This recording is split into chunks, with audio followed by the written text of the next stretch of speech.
오늘은 새 일을 누리는 비결이라는 제목으로 말씀을 나누도록 하겠습니다. 오늘도 주보 앞면 위쪽을 보시기 바랍니다. 지난주에는 한 해의 마지막 주인 52의 숫자를 보면서 감개무량하기도 했고 벌써 하면서 아쉬움을 가지기도 했습니다. 또 다양한 감정으로 1년을 회상하기도 했습니다. 그런데 오늘 주보의 숫자는 1입니다. 새로운 한 해 2022년의 첫 주를 표시해 주고 있습니다. 단 일주일, 아니 이틀의 차이이지만 일주일, 이틀 전과는 전혀 다른 감정, 전혀 다른 태도로 이 자리에 서게 되었습니다. 회상이 아닙니다. 앞을 보고 전망합니다. 2022년 나의 한 해가 어떻게 될까? 설레임, 기대감, 약간의 두려움 등 다양한 감정, 생각들이 오갈 것입니다. 우리 성도님들은 어떠십니까? 2022년 기대가 되십니까? 원래 시간 개념은 직선형이고 진행형입니다. 새해라는 표현이 맞지 않습니다. 그런데 하나님께서는 계절을 주셔서 일정한 주기로 반복하게 하셨습니다. 그 반복 주기는 1년입니다. 이 반복하는 과정에서 생명의 잉태, 자람, 열매, 그리고 떨어짐, 죽음이 있습니다. 그리고 해마다 시작하는 때에는 새로운 것을 기대하고 새로운 것을 소망하게 됩니다. 하나님께서 우주와 자연과 사람에게 주신 선물입니다. 우리는 과거의 삶이 어떠하든 오늘 새 일을 기대하고 새 일을 꿈꿉니다. 시간의 연속선상에 있음에도 새로운 시작으로 인식하며 뭔가 새로운 것을 기대합니다. 그러면 그 새 일이 무엇인가? 사람마다 다를 것입니다. 어떤 사람은 사업이 잘 돼서 돈을 많이 버는 것, 어떤 사람은 건강하게 되는 것, 어떤 사람은 승진하는 것, 자녀가 좋은 대학 가고 좋은 직장 가고 좋은 사람 만나서 결혼하는 것, 어떤 사람은 가정이 평안해지는 것 등 다양할 것입니다. 그리스도인이라면 믿음이 새로워지는 것, 영적으로 성숙하고 삶이 겸비되는 것, 죄의 문제, 연약함의 문제에서 해결되는 것, 교회가 건강하게 채워지고 교회의 신뢰가 회복되는 것 등 다양할 것입니다. 그리고 새 일을 기대하며 새롭게 결단합니다. 그런데 곧 실망하는 경우가 많습니다. 왜냐하면요, 작심삼일입니다. 지금까지 첫날 첫 주의 마음을 가지고 지속했던 경험보다는 며칠 또는 몇 주 가지 못해서 멈춰버린 경우가 더 많았을 것입니다. 그런 경험이 더 많았을 것입니다. 사람의 힘, 의지로는 결단한 것을 성취하기란 쉽지가 않습니다. 새로운 것을 이뤄낼 힘, 능력이 없기 때문입니다. 그렇다고 포기하고 살아야 되는가? 그렇지 않습니다. 우리 믿음의 사람에게는 하나님이 계십니다. 성경에서는요, 하나님께서 새 일을 이루시는 분이심을 분명히 보여주고 있습니다.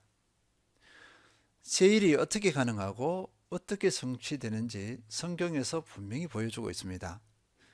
이사야서 43장 18절 19절 두 구절 한번 읽어보겠습니다.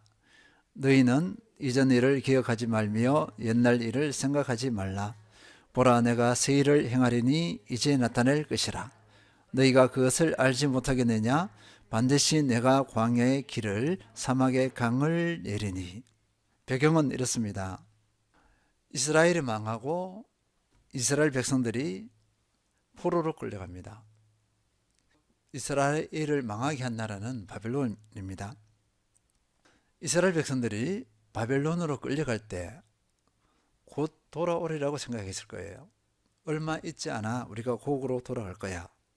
그렇게 예상했는데 10년, 20년, 30년, 40년이 지나도 돌아갈 그런 여건이 생기지 않습니다. 전망이 되지 않아요. 그런데 어떻게 되느냐? 70년 가까이 가게 되어집니다. 이제는 모든 것이 끝났다. 자포자기 이 바벨론 이 나라 이 땅이 우리의 제2의 고국이 되는 것이 아니야. 이렇게 할 그런 상황까지 되었습니다. 그런데 하나님께서는 어떻게 하셨냐? 세일을 행하시겠다고 선포하셨습니다. 이 세일은요, 포로 가운데 고통스러워하는 이스라엘 백성들, 그들을 이스라엘로 돌아오게 하겠다는 것입니다. 귀환입니다. 귀환. 18절에 이전 일을 기억하지 말라고 이렇게 말했습니다. 또 생각하지 말라고 했잖아요. 이게 무슨 말이냐? 이전 일이 뭐냐 이거죠.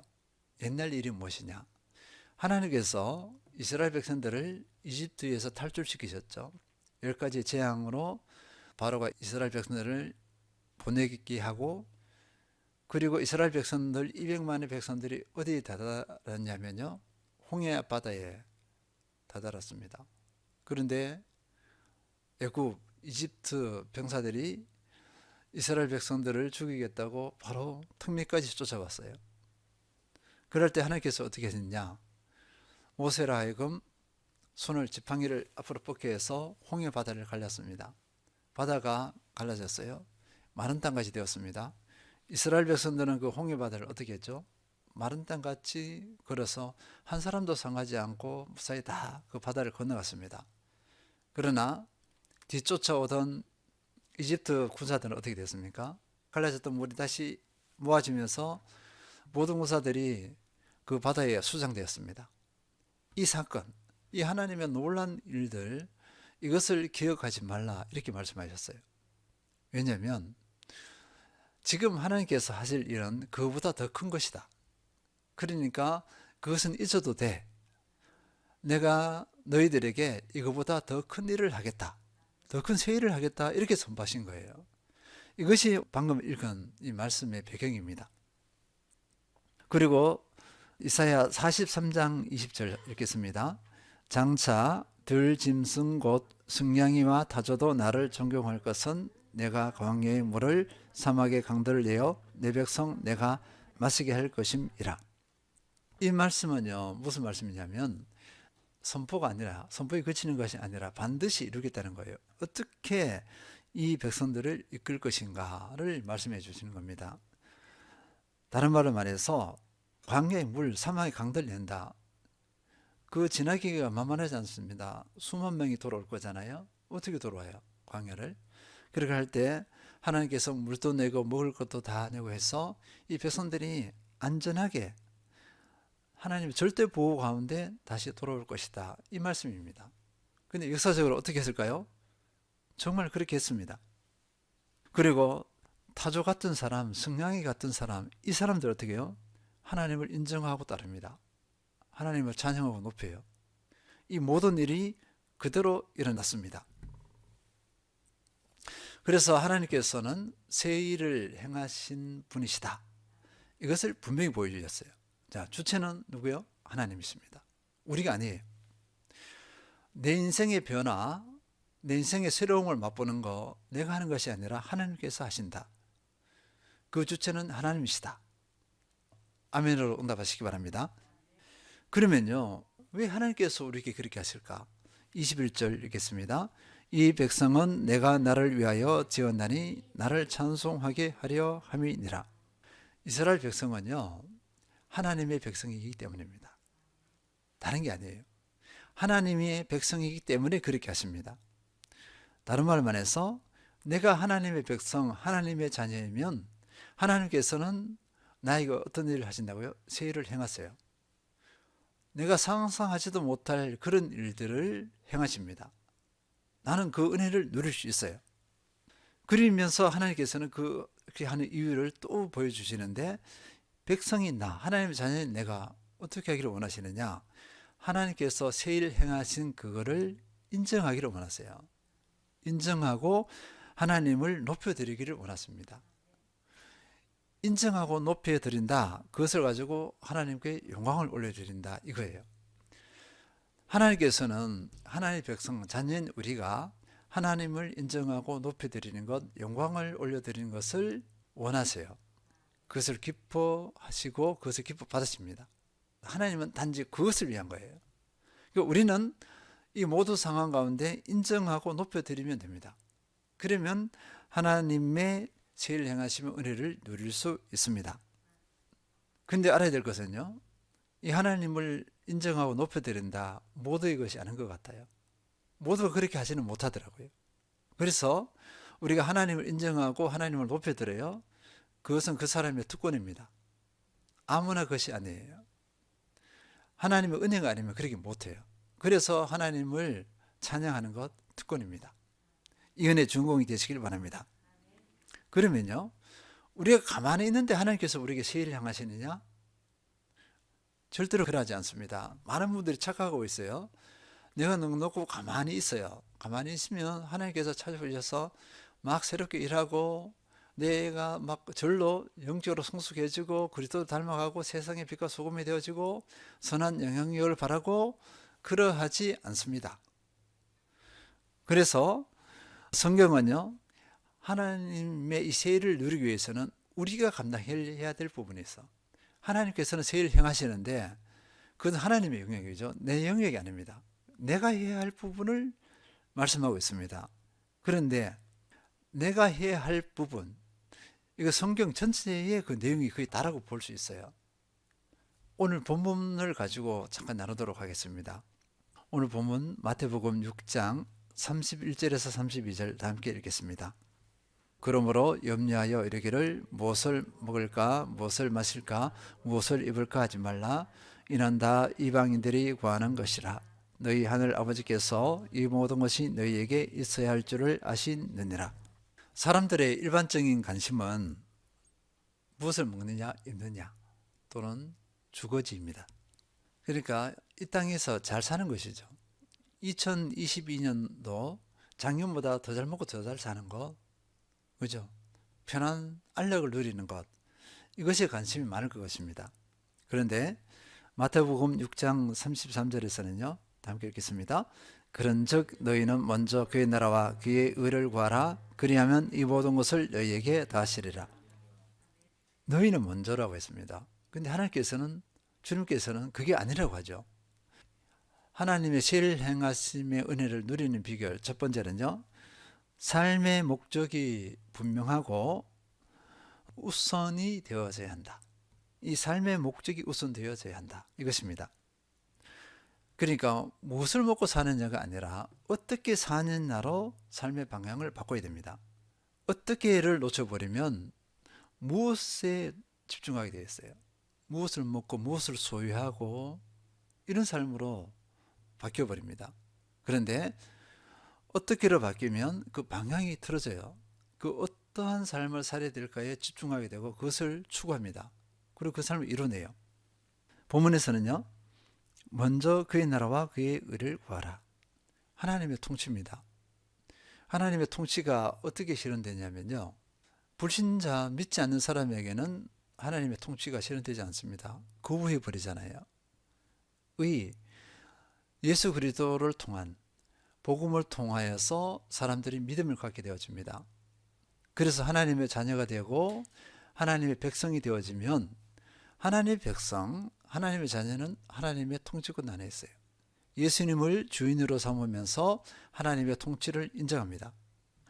이 삶, 하나님의 통치가 실현되도록 하는 삶, 나를 통하여서 다른 사람이 예수 그리스도를 믿어서 의롭되어지고 하나님의 자녀가 되는 것, 그 삶을 우선시하라는 것입니다. 다른 말로 말해서 그 삶을 너의 삶의 목적으로 삼아라. 이렇게 말씀하고 있는 거예요. 내 삶의 목적이 무엇이냐 이것입니다. 많은 분들이, 특히 여기서 많은 분들은요, 그리스도인입니다. 믿지 않은 사람들은 이것을 받아들이지 않아요. 많은 그리스도인들이 이 마태복음 6장 33절을 거의 많이 암송하고 있어요. 그런데 이것을 받아들이지는 않아. 삶으로 받아들이지 않는다는 것입니다. 그러니까 어떻게 되죠? 그 위에 구절 31절 32절 말씀대로 무엇을 먹을까 입을까 마실까 의식주의에 매여져 버립니다. 그러니까 하나님의 세일을 누릴 수가 없게 되죠. 우리가 하나님께 주신 마태복음 6장 33절의 말씀에 집중하게 되어지면, 이 삶에 헌신하게 되어지면 날마다 하나님의 세일 행하심을 누릴 수 있습니다. 에베소서 1장 18절 너희 마음의 눈을 밝히사 그의 부르심의 소망이 무엇이며 성도 안에서 그 기업의 영광의 풍성함이 무엇이며. 사도 바울이 에베소 성도를 위해서 간절히 기도했던 영역입니다. 마음의 눈을 밝히사. 그래서 우리가 마음의 눈이 밝혀져야 어떻게 되죠? 삶의 목적을 깨닫습니다. 그리고 내 것으로 받아들일 수 있어요. 마음의 눈이 밝혀지지 않으면 마태복음 6장 33절의 말씀을 받아들이지 못합니다. 그냥 좋은 성경 구절이에요. 이것이 머물러 버립니다. 요즘은요, 젊은 세대들이 직장을 구하는데 조금 예전과는 좀 다른 것 같아요. 아직도 뭐 대기업을 추구하는 것이 여전하지만 이제는 조금씩 그런 대기업이라든지 이런 직장을 추구하는 것이 좀 약화되기도 합니다. 그래서 다양한 직업을 가지는 것 같아요. 직업에 귀천이 없다, 이 의식이 조금씩 확장되는 것 같습니다. 외국의 같은 경우에는요, 직업에 귀천이 별로 없는 것 같아요. 보니까 기독교적인 바탕이 돼서 그런 것 같습니다. 지금 우리 많은 청년들, 제자들도 보면요, 이것도 시도하고 저것도 시도해요. 그런데 제가 이런 기사를 본 적이 있는 것 같아요. 명문대생인데, 예학생인데요, 학교를 그만두고 도배를 배워요. 도배를 배우면서 자기가 그것을 업으로 삼겠다는 거예요. 취미가 아니고 업으로 삼겠다고 그렇게 하는 경우를 봤습니다. 지금은 이런 시대인데 앞으로는 더 확장될 거예요. 보편화될 것입니다. 이럴 때 우리 청년들이 직장을 구하면서 여러 가지 이렇게 문의를 하는 경우가 있습니다. 이것을 해야 될까요? 말아야 될까요? 또 이것을 해야 될까요? 말아야 될까요? 하거든요. 근데 제가 보기에는요, 우리 기도 성경적이죠. 직업의 귀천이 없습니다. 어떤 것이든 해도 돼요. 타이루 괜찮습니다. 도배 괜찮아요. 페인트공 괜찮습니다. 뭘 해도 괜찮아요. 근데 중요한 것이 뭐냐면 왜 그것을 하느냐, 답을 가지고 가야 됩니다. 물론 대기업을 가든 공무원이 되든 이런 것들을 하든 간에 모두가 뭐냐면 내가 왜 그 직업을 가지려고 하느냐, 내가 왜 직장에 가려고 하느냐, 아니면 그 일을 왜 하려고 하는가, 그 답을 가지고 있어야 됩니다. 그것이 뭐냐면은 목적. 그의 나라와 그의 의를 구하는 그 목적이라면 어떤 직업도 괜찮아요. 단 하나, 죄를 짓는 것 제외하고. 죄를 짓는 것을 제외하고는 어떤 직업이든 괜찮습니다. 하나님 앞에는 귀천이 없어요. 그래서 그 삶의 현장이 뭐가 되죠? 하나님의 파송지가 되는 거예요. 하나님께서 보낸 곳이 되어집니다. 그곳에서 하나님 나라와 의를 먼저 구하면 돼요. 그러면 하나님께서 어떻게 하셨죠? 너희에게 이 모든 것을 다 하시리라. 의식주, 먹는 거 마시는 거 그거 걱정할 것 없어. 그거는 기본적으로 하나님의 영역이야. 내 영역이 아니라 하나님의 영역이라는 거예요. 근데 많은 분들이 내가 그것을 해결하겠다고 막 해요. 하나님께서 해주시는데. 그러니까 그 삶의 목적, 본질을 놓쳐두고 주변적인 것을 구해요. 이것을 가지고 어떻게 하냐? 어리석은 삶이라고 합니다. 목적을 잃어버린 삶은 광야와 같습니다. 방향을 잃어버렸죠? 광야입니다. 이스라엘 백성들 광야에서 40년을 보냈습니다. 40년간 가나안 땅에 들어가지 못하고 그곳에서 어떻게 했느냐? 20세 이상의 어른들이 다 죽었어요. 그러니까 60만에서 100만 명이 죽었다고 볼 수 있어요.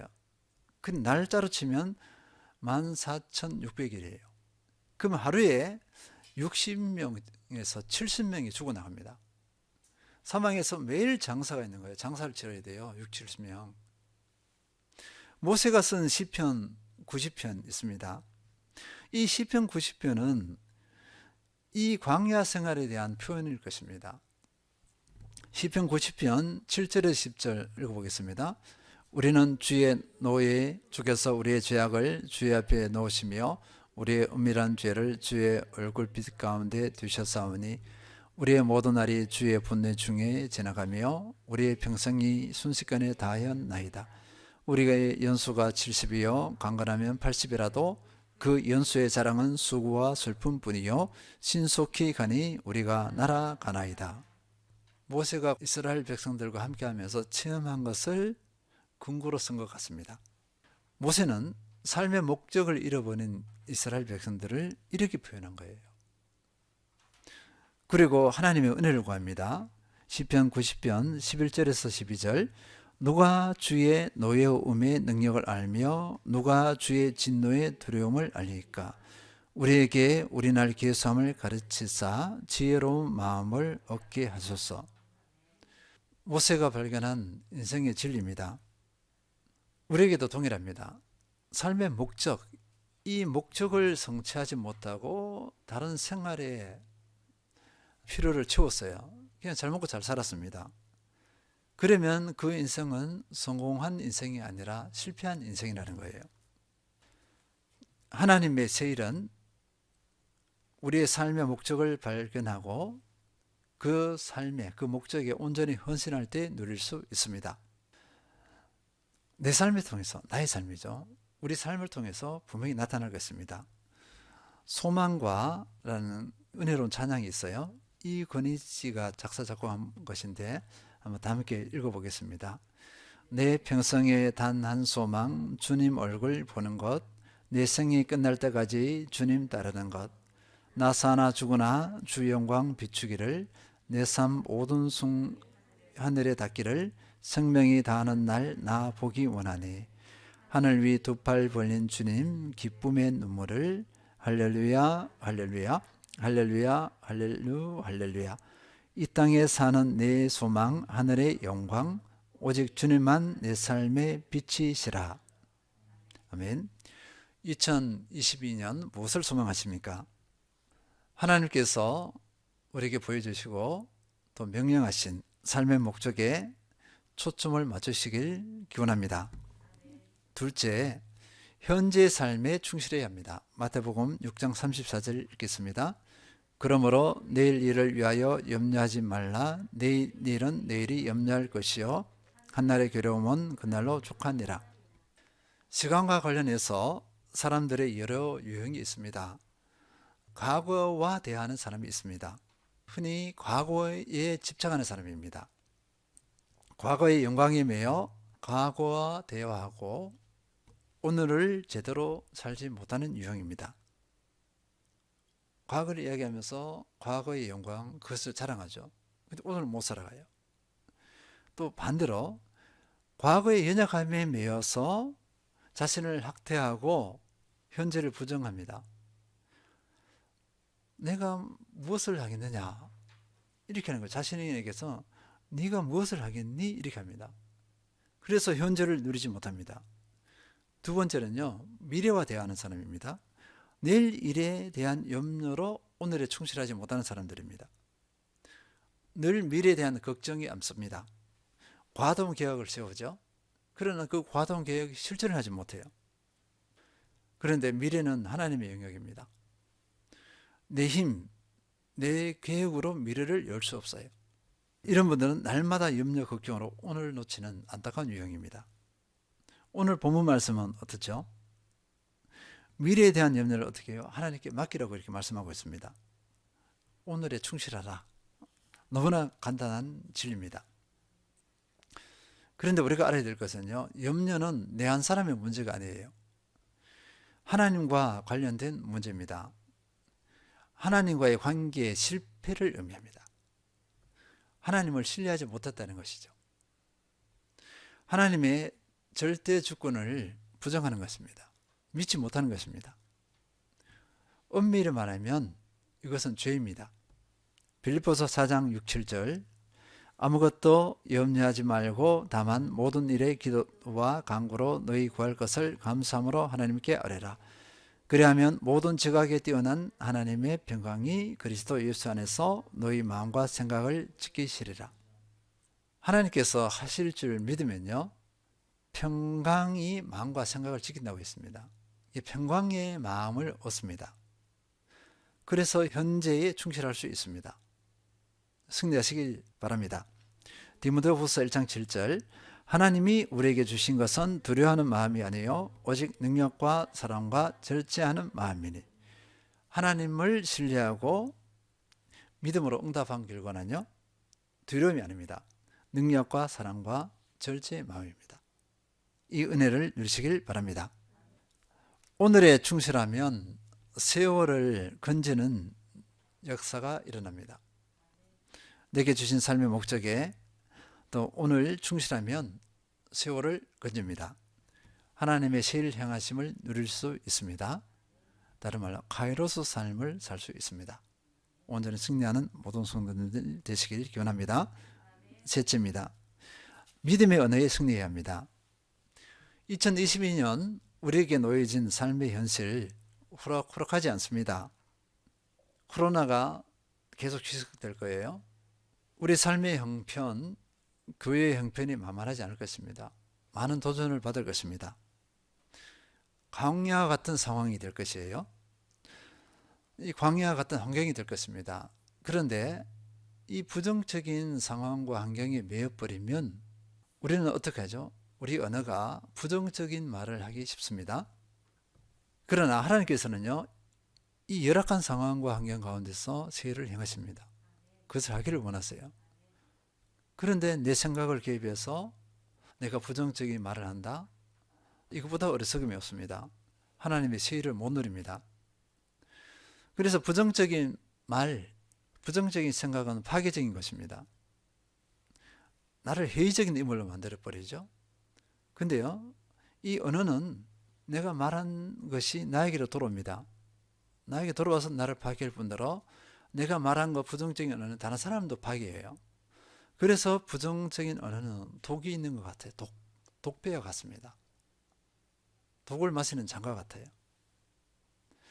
그래서 우리는 이 부정적인 언어가 아니라 긍정적인 언어를 사용해야 될 줄 믿습니다. 긍정적인 언어 속에 뭐가 있냐면요, 하나님의 창조의 능력이 있습니다. 그래서 긍정적인 언어 가운데서 하나님의 세일을 누릴 수 있어요. 우리가 작은 교회지만 하나님의 세일 행하심을 믿고 우리가 선포를 합니다. 그런데 주변에서 지금 무슨 소리, 형편을 봐요. 이 형편 가운데 무엇을 한다고 그래요? 이런 말을 들을 수가 있습니다. 근데 여기에 넘어가면 된다, 안 된다, 안 된다는 거죠. 우리는 하나님을 신뢰하면서 긍정의 언어를 선포해야 합니다. 그러면 하나님께서 행하세요. 그러면 우리 2022년 한매교회 가운데서 하나님의 세일 행하심이 어떠한 것인지 우리는 눈으로 목도할 수 있습니다. 우리가 증인이 되어줄 수 있죠.